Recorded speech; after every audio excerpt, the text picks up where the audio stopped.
നമ്മൾ ഈ ഒരു സെക്ഷനിൽ നോക്കുന്നത് മൾട്ടി ബ്രാഞ്ച് സപ്ലയർ സെറ്റിൽമെൻ്റ് ആണ് നമ്മൾ ഇതിനകത്ത് നോക്കുന്നത്.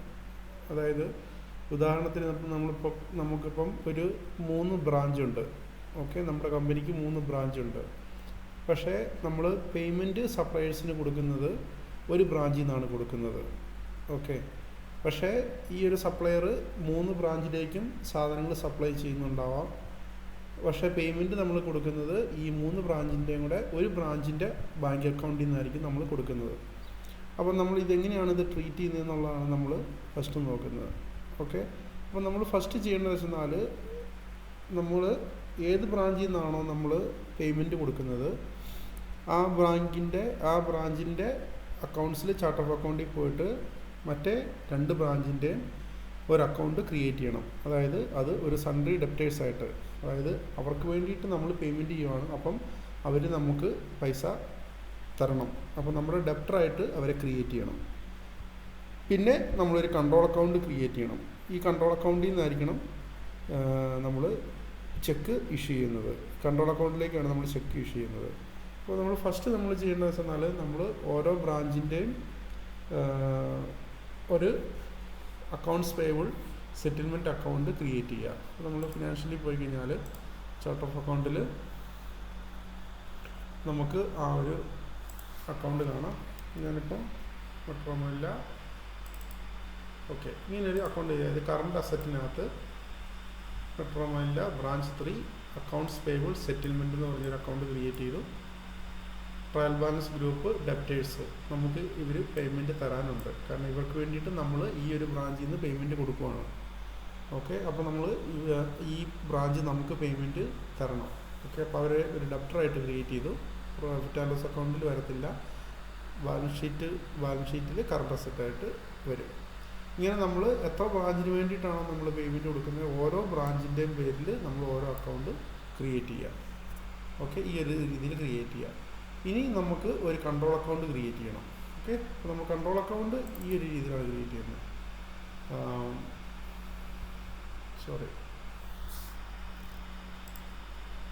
കൺട്രോൾ അക്കൗണ്ട് വരുമ്പോൾ multi branch AP control account എന്ന് പറയുന്നത്, അതായത് മൾട്ടിപ്പിൾ ബ്രാഞ്ചിൻ്റെ അക്കൗണ്ട്സ് പേയബിൾ സെറ്റിൽ ചെയ്യാൻ വേണ്ടിയിട്ടുള്ള ഒരു കൺട്രോൾ അക്കൗണ്ടാണ്. അപ്പോൾ അത് നമ്മളിത് കറണ്ട് ലയബിലിറ്റിയിലാണ് കാണിക്കേണ്ടത്. കാരണം ഇത് അക്കൗണ്ട്സ് പേയബിൾ അക്കൗണ്ട് ആയതുകൊണ്ട് നമുക്ക് ലയബിലിറ്റിയാണ്, നമ്മൾ സപ്ലയേഴ്സിന് പേയ്മെൻറ്റ് കൊടുക്കേണ്ടതാണ്. അപ്പോൾ നമ്മളൊരു ലയബിലിറ്റി അക്കൗണ്ടായിട്ട് ഗ്രൂപ്പ് ലയബിലിറ്റി ക്രിയേറ്റ് ചെയ്തു. Multi branch accounts payable control account, അത് നമ്മൾ ട്രയൽ ബാലൻസ് ഗ്രൂപ്പിലാണെങ്കിൽ അതർ ഔട്ട്സ്റ്റാൻഡിങ് പേയബിൾസ് പ്രൊവിഷൻസ് എന്ന് പറഞ്ഞിട്ട് കൊടുക്കുക. നമ്മളിപ്പോൾ ലേറ്റസ്റ്റ് ഒരു അപ്ഡേഷൻ കൂടി ഇട്ട് കഴിയുമ്പോഴത്തേക്കും അതിനകത്ത് നമുക്ക് സൺഡ്രി ക്രെഡിറ്റേഴ്സ് പർച്ചേസ് എന്ന് പറഞ്ഞ ഈ ഒരു കാറ്റഗറി സെലക്ട് ചെയ്താലും കുഴപ്പമില്ല. ഓക്കെ, ഇത് ഏതാണോ ആപ്റ്റായിട്ടുള്ളത് സെലക്ട് ചെയ്യുക. പ്രോഫിറ്റ് ആൻഡ് ലോസ് അക്കൗണ്ട് ഗ്രൂപ്പിൽ വരത്തില്ല, ബാലൻസ് ഷീറ്റിൽ കറണ്ട് ലയബിലിറ്റി ആയിട്ട് വരും. ഓക്കെ, അപ്പോൾ നമ്മളിപ്പം ഈ ഒരു കേസിൽ നമുക്ക് രണ്ട് അതർ ബ്രാഞ്ചുണ്ട്, നമ്മുടെ മെയിൻ ബ്രാഞ്ചുണ്ട്. അപ്പോൾ നമ്മൾ 2 അതർ ബ്രാഞ്ചിന് നമ്മൾ 2 AP സെറ്റിൽമെൻറ്റ് അക്കൗണ്ട് ക്രിയേറ്റ് ചെയ്തു. പിന്നെ നമുക്ക് ഒരു multi branch AP control account create ചെയ്തു. ഓക്കെ, ഇനി നമ്മൾ എന്താ ചെയ്യണമെന്ന് വെച്ചാൽ നമ്മൾ പേയ്മെൻറ്റ് നമ്മൾ കൊടുക്കുന്ന സമയത്ത് നമ്മൾ ഫസ്റ്റ് ഒരു ജേണൽ എൻട്രി പാസ് ചെയ്യണം. ജേണൽ എൻട്രി പാസ് ചെയ്തിട്ട് 2 ബ്രാഞ്ചിൻ്റെയും പേയ്മെൻറ്റ് സപ്ലൈസിന് കൊടുക്കുന്ന പേയ്മെൻറ്റ് എമൗണ്ട് നമ്മൾ ഒരു JV ആയിട്ട് നമ്മളിവിടെ എൻ്റർ ചെയ്യുക. അപ്പോൾ JV എൻ്റർ ചെയ്യുന്നതിന് നമ്മളിവിടെ വൗച്ചേഴ്സിൽ പോവുക, ജേണൽ വൗച്ചർ. നമ്മൾ ഈ എൻട്രി പാസ് ചെയ്യേണ്ടത് ഏത് ഡേറ്റിലാണോ നമ്മൾ സപ്ലയേഴ്സിന് ചെക്ക് കൊടുക്കുന്നത് ആ ഡേറ്റിലായിരിക്കണം നമ്മൾ എൻട്രി പാസ് ചെയ്യേണ്ടത്. നമ്മൾ ഇന്ന് ഡേറ്റ് സെലക്ട് ചെയ്തു. അക്കൗണ്ട്സ് വാന്തി AP സെറ്റിൽമെൻറ്റ് ടു മെച്ച് international for branch 3 from main branch. നമുക്ക് മനസ്സിലാകുന്ന രീതിയിലുള്ള ഡിസ്ക്രിപ്ഷൻ കൊടുക്കുക. ഡെബിറ്റ് ഒരു 1500 വിചാരിച്ചു. അങ്ങനെ മൊത്തമല്ല branch for AP settlement to MX International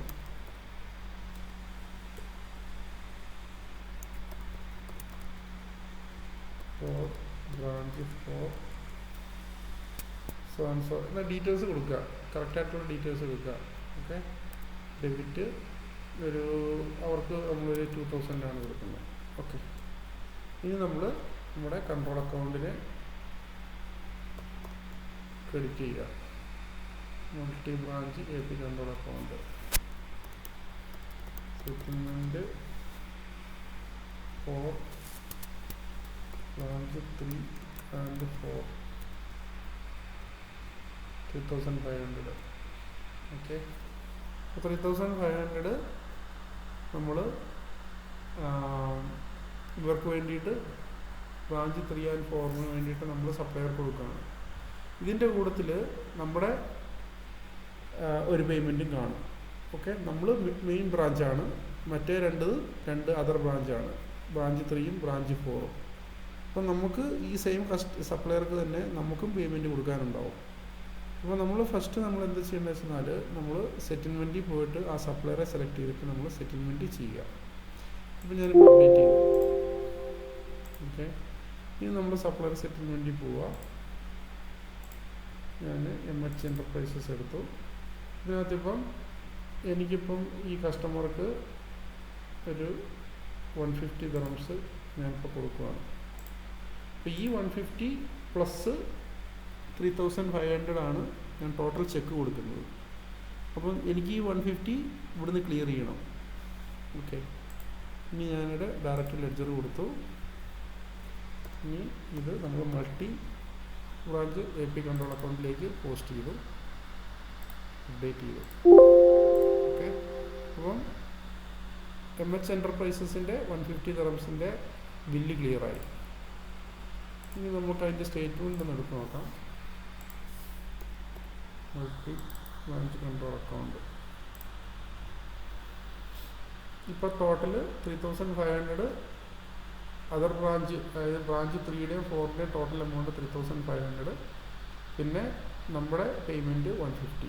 ഇപ്പോൾ ടോട്ടൽ നമ്മൾ 3650യുടെ ചെക്കാണ് നമ്മൾ കൊടുക്കാൻ പോകുന്നത്. ഓക്കെ, ഇനി നമ്മൾ ചെയ്യേണ്ടത് നമ്മൾ ചെക്ക് കൊടുക്കുകയാണ് സപ്ലയർക്ക്. അപ്പോൾ നമ്മൾ ഫിനാൻഷ്യലി പോകുന്നു, ചേസി പോകുന്നു, PDC payment.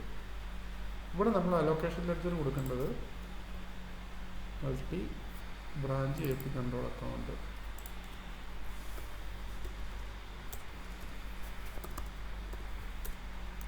Branch 3 and 4 payment 1500 plus 2000 plus നമ്മുടെ invoice number, invoice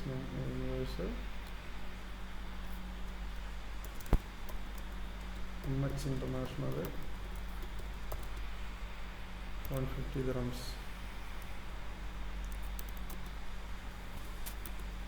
paid by cheque. എന്താണോ നിങ്ങൾക്ക് മനസ്സിലാകുന്ന രീതിയിലുള്ള ഡിസ്ക്രിപ്ഷൻ കൊടുക്കുക. ഇനി നമ്മളുടെ ചെക്ക് നമ്പർ കൊടുക്കുന്നു, നമ്മുടെ rack bank, description multi branch supplier settlement, date കൊടുത്തു. നമ്മൾ ടോട്ടൽ കൊടുക്കേണ്ട amount statement of account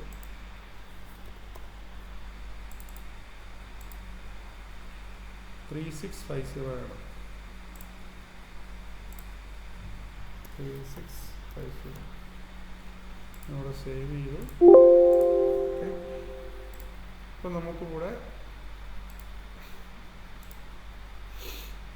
okay, നമ്മളിപ്പോൾ കൺട്രോൾ അക്കൗണ്ട് എടുത്ത് നോക്കി കഴിഞ്ഞാൽ കൺട്രോൾ അക്കൗണ്ട് 0 ആയി, കാരണം നമ്മൾ ചെക്ക് പേയ്മെൻറ്റ് കൊടുത്തു. അപ്പോൾ നമുക്ക് കൺട്രോൾ അക്കൗണ്ട് 0 ആയി, നമ്മുടെ PDCയിലേക്ക് അത് വന്നു. ഇനി നമ്മൾ പെട്രോമല്ലയുടെ സെറ്റിൽമെൻറ്റ് അക്കൗണ്ട് എടുത്തു കഴിഞ്ഞാൽ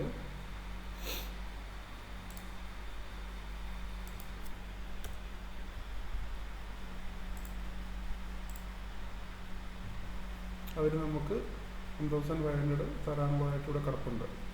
ഓക്കെ, ഡെപ്റ്ററായിട്ട് കിടപ്പുണ്ട്. ഇനി ഒന്നുകൂടെ നോക്കിക്കഴിഞ്ഞാൽ നമ്മുടെ സൺട്രി ഡെപ്റ്റേഴ്സ് പോയി കഴിഞ്ഞാൽ കുറച്ചുകൂടെ കറക്റ്റായിട്ടുള്ള ഇത് കിട്ടും. ഡെപ്റ്റേഴ്സിലല്ല, കറണ്ട് അസറ്റ്സിൽ. ഓക്കെ, ഇവിടെ അസറ്റായിട്ട് ഇവിടെ കാണിക്കുന്നുണ്ട്. നമ്മൾ ബാലൻസ് ഷീറ്റിൽ പോയി കഴിഞ്ഞാൽ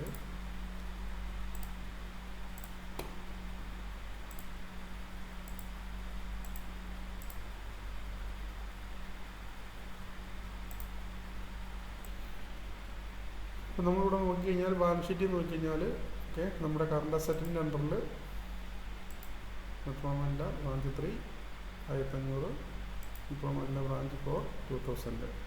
രണ്ട് എമൗണ്ടും അസറ്റായിട്ട് കിടപ്പുണ്ട്. ഓക്കെ, ഇനി നമ്മൾ ഇവർ ഈ പേയ്മെൻറ്റ് തരുന്ന സമയത്ത് ഓക്കെ, അവരിനിപ്പോൾ ക്യാഷായിട്ടാണ് അവർ തരുന്നതെന്ന് വിചാരിച്ചു.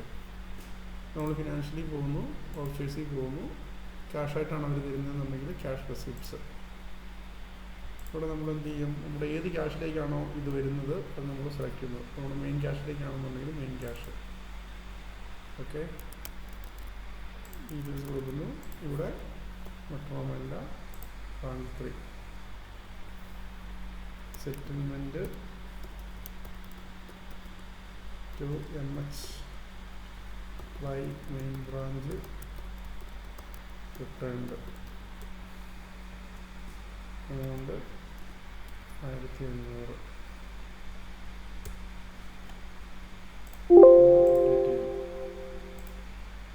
സ്റ്റേറ്റ്മെൻറ്റ് എടുത്ത് നോക്കിക്കഴിഞ്ഞാൽ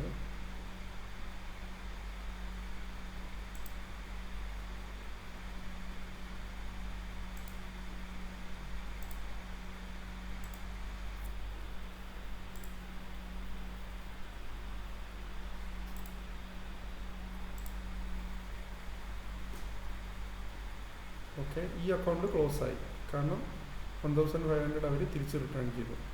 ഓക്കെ, ഇനിയിപ്പം ബ്രാഞ്ച് 4 പേയ്മെൻറ്റ് തരുന്നത് ഡയറക്റ്റ് ബാങ്കിലേക്കാണ് അവർ ഡെപ്പോസിറ്റ് ചെയ്ത് തരുന്നത്. നമ്മുടെ ബാങ്കിൽ അവർ ഡയറക്റ്റ് ക്യാഷ് ഡെപ്പോസിറ്റ് ചെയ്യുകയാണ്. അപ്പോൾ അങ്ങനെയുള്ള കേസിൽ നമ്മൾ ഫിനാൻഷ്യലി പോകുന്നു, ബാങ്ക് റെസിപ്റ്റ്സ്, നമ്മുടെ ബാങ്ക് ഏതാണോ ബാങ്ക് ചൂസ് ചെയ്യുന്നു, ഡീറ്റെയിൽസ് ഇവിടെ കൊടുക്കുന്നു. Branch 4 supplier settlement by main branch returned അല്ലെങ്കിൽ സെറ്റിൽഡ്, ഇങ്ങനെയാണ് കൊടുക്കുക. അപ്പോൾ നല്ല ബ്രാഞ്ച് 4 AP സെറ്റിൽമെൻറ്റ് ഡീറ്റെയിൽസ് കൊടുക്കുക 2000. ഓക്കെ, നമ്മൾ സേവ് ചെയ്ത് കഴിഞ്ഞാൽ കറണ്ട് അസറ്റ് അക്കൗണ്ട് ക്ലോസ് ആയി. ഈ രണ്ട് അക്കൗണ്ടും ക്ലോസ് ആയി ഉണ്ടോ? ഓക്കെ, ഈ രണ്ടും ക്ലോസ് ആയി, കാരണം അവർ പേയ്മെൻറ്റ് തന്നു. അപ്പോൾ ഈ ഒരു രീതിയിലാണ് നമ്മൾ ഇതിൻ്റെ പേയ്മെൻറ്റ് ചെയ്യുന്നത്. അതായത് നമുക്ക് ഒന്നിൽ കൂടുതൽ ബ്രാഞ്ചുകളുണ്ട്, പക്ഷേ സപ്ലയേഴ്സിൻ്റെ പേയ്മെൻറ്റ് കൊടുക്കുന്നത് ഒരു ബ്രാഞ്ചിൽ നിന്നാണ് കൊടുക്കുന്നത്. അങ്ങനെയുള്ള കേസാണ് നമ്മളിപ്പോൾ കണ്ടത്. ഓക്കെ, അപ്പോൾ നമ്മൾ ഫസ്റ്റ് ചെയ്യേണ്ടത് ചാർട്ട് ഓഫ് അക്കൗണ്ടിൽ പോയിട്ട് ഓരോ ബ്രാഞ്ചിൻ്റെയും ഒരു AP account settlement account create ചെയ്യുക. പിന്നെ ഒരു സെൻട്രൽ കൺട്രോൾ അക്കൗണ്ട് ക്രിയേറ്റ് ചെയ്യുക. അതിനുശേഷം നമ്മൾ ജേണൽ വൗച്ചർ പാസ് ചെയ്യുക. ഓരോ ബ്രാഞ്ചിന് വേണ്ടിയിട്ടും നമ്മൾ എത്രയാണോ പേയ്മെൻറ്റ് സപ്ലയർക്ക് കൊടുക്കുന്നത് ആ ഈക്വലൻ്റ് എമൗണ്ടിന് നമ്മളൊരു JV പാസ് ചെയ്യുക. കൺട്രോൾ അക്കൗണ്ടിനെ ക്രെഡിറ്റ് ചെയ്തിട്ട് മറ്റ് 2 ബ്രാഞ്ചിൻ്റെ അക്കൗണ്ട് ഡെബിറ്റ് ചെയ്തിട്ട് നമ്മൾ എൻട്രി പാസ് ചെയ്യുക. അതിനുശേഷം നമ്മൾ നോർമലായിട്ട് നമ്മൾ സപ്ലയർക്ക് പേയ്മെൻറ്റ് കൊടുക്കുമ്പോൾ നമ്മുടെ പേയ്മെൻറ്റ് സപ്ലയർ സെറ്റിൽമെൻറ്റിൽ പോയിട്ട് നമ്മുടെ പേയ്മെൻറ്റ് എത്രയാണോ അത് ഫ്ലാഗ് ചെയ്യുക. ഡയറക്റ്റ് ലെഡ്ജർ ചൂസ് ചെയ്യുക പേയ്മെൻറ്റ് ടൈപ്പ്. അതിനുശേഷം നമ്മൾ ആ മെയിൻ കൺട്രോൾ അക്കൗണ്ട് കാണിച്ചു കൊടുക്കുക, എന്നിട്ട് സേവ് ചെയ്യുക. അപ്പം നമ്മൾ കൊടുക്കുന്ന പേയ്മെൻറ്റും മറ്റ് 2 ബ്രാഞ്ചിൻ്റെ പേയ്മെൻറ്റും എല്ലാം കൂടെ ഈ മെയിൻ കൺട്രോൾ അക്കൗണ്ടിലേക്ക് വരും. എന്നിട്ട് മെയിൻ കൺട്രോൾ അക്കൗണ്ടിൽ എത്രയാണോ ടോട്ടൽ ബാലൻസ് നിൽക്കുന്നത് അത് നമ്മൾ ഫിനാൻഷ്യലി പോയിട്ട് PDC പേയ്മെൻറ്റിൽ പോയിട്ട് നമ്മൾ സപ്ലയർക്ക് ചെക്ക് കൊടുക്കും.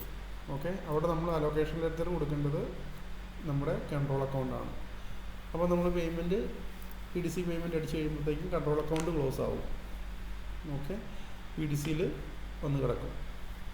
അതിനുശേഷം ഓരോ ബ്രാഞ്ചും പേയ്മെൻറ്റ് തിരിച്ചു തരുമ്പോൾ നമ്മൾ ആ തിരിച്ചു തരുന്നതിൻ്റെ എൻട്രി പാസ് ചെയ്ത് കഴിഞ്ഞാൽ അവരുടെ അക്കൗണ്ട് ക്ലോസ് ആയി. അപ്പോൾ നമ്മുടെ കറണ്ട് ലയബിലിറ്റി ക്ലോസ് ആയി, കറണ്ട് അസറ്റ് ക്ലോസ് ആയി. അപ്പോൾ ഈ ഒരു രീതിയിലാണ് ചെയ്യുന്നത്. പിന്നെ നമ്മൾ കൊടുത്ത പേയ്മെൻറ്റ് ക്ലിയർ ആക്കുന്നത്, PDC ക്ലിയർ ആക്കുന്നത് നമ്മൾ PDC ക്ലിയറൻസിൽ പോയി കഴിഞ്ഞാൽ ഇവിടെ ആ പേയ്മെൻറ്റ് വന്ന് കിടപ്പുണ്ടാവും.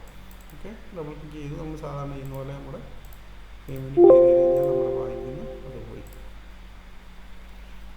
ഓക്കെ.